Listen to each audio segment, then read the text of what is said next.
السلام علیکم. زه انیس خان او نن د نومبر 23 تاریخ سار په پیښور صدر کې یو ډېر افسوسناک واقعه شوې ده. 10 منټه د پاسه 8 بجې باندې د اف سی په هډ کوارټر باندې 3 کسه دهشتګرد ورغلي دي. یو خودکشو هغه په گیټ باندې ځان وړاو کړی دی او 2 کسه بیا دننه ورننوتي دي. بی بی سی ریپورټ کوي چې دا 3 کسانو د پیښور سی سی پی او محمد سعید صاحب هم دغه ویلي دي. 3 واړه کسان چې دي هغه ختم کړي دي او د اف سی پکې 3 کسان شهیدان او 15 زخمیان دي. داسې واقعیات کېدل ډېر د افسوس خبره ده، ځکه چې مخکې به په قبایلو کې کېده، په بارډر خواته به کېده. اوس د پیښور زړه ته منځته را رسېدل دا د سکیورټي ناکامۍ لپاره یو ډیره لمحه فکریه ده. بدقسمتي دا ده چې زمونږ داسې اقدامات نشته چې یو مربوط ټولې ادارې د یو بل سره تعاون وکړي، سیاسي لیډرانو له اهمیت ورکړي، نو اله به خیبر پښتونخوا کې مسله حل کیږي. کو ته زمونږ مشران صرف په اسلام آباد په بندو کمرو کې فیصلې کوي، هغې سره به د دهشتګردۍ ختمېدو چانس ډېر کمی.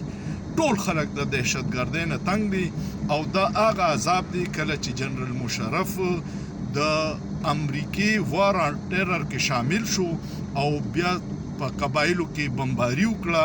د هغې نتایج دا شو چې روزانه به په پیښور کې خودکش حملې کېدې او په زرګونو کسان پکې شهیدان شوي. 15 زره خلک د سکیورټي فورسز عام سیویلین شهیدان شوي دي. روزانه به په پیښور کې بم دماکه وه. دا یقین به دې نه و چې زه نن د کور وځم نو روغ به کور ته راځم کو نه.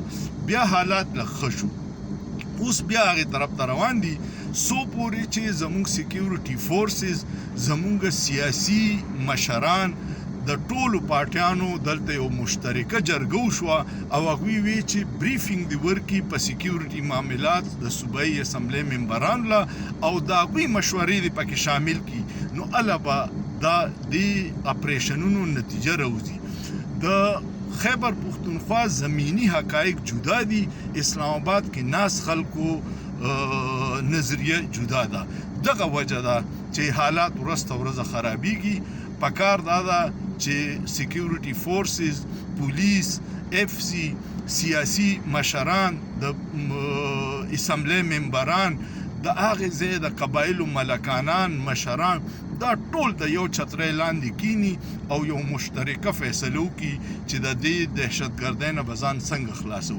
کو نه زمونږ اسټیبلیشمنټ یک طرفه فیصلې کوي او د سیاسي مخالفت په وجه د تحریک انصاف نمایندگان یا د اسمبلۍ مشران په دې مشورو کې فیصلو کې نه شاملي، نو د هغې نتیجه خو الریډي خرابه روانه ده، بیا به مثبت مثبت نتیجه نه. د خدای دپاره په دې عوامو رحم وکړئ، د خپل ضد وانانه راوځئ. دا ملک زموږ د ټولو دی چې څو پورې په یو ځای مشترکه کوشش نه شوي، دا دهشتګردیان به کامیابیږي او عوام به تباه حال ګرځي. حیرت خبره دا ده چې سکیورټي فورسز دي، اف سی دي، پولیس دي او بیا هم دومره د ښار منځ ته خودکش دهشتګرد راوځي او د انټیلیجنس هم فیلیور دی، ځکه چې کو صحیح بر وخت اطلاع شوی وي نو داسې مسلو نه به مونږه خلاص شوی وي. یو ډیره اهم خبره سهیل افریدي چې کوم وزیر اعلی دی هغه کړې ده، هغه په اسلام آباد کې د 200 انکرانو سره، بیټ ریپورټر سره، دفاعي ریپورټرانو سره ملاقات کړی دی او په هغې کې هغوی دفاعي کم ریپورټرز چې دي معاملاتو باندې چې ریپورټینګ کوي د هغوی یک طرفه موقف و، خو چې د سهیل افریدي واورېدو چې زمینی حقایق څه دي نو بیا د هغوی رایه ډېر حده پورې بدله شوه، کم چې دا خلک ریپورټ کوي. هغه یو عجیبه خبره وکړه چې کله په وانا کیډټ کالج باندې حمله شوې وه نو وایي ما آی جي پولیس ته ووایي چې فوري کور کمانډر یا هغوی سره رابطه وکړه او پولیس مدد له لاړ شي. وی آی جی پی صاحب راته ووی چې هغوی موږ منع کړو چې د پولیس ضرورت نشته. نو پولیس د ټول نه سیوا قربانیانې کو چا ورکړي دي دلته کې پولیس ورکړي.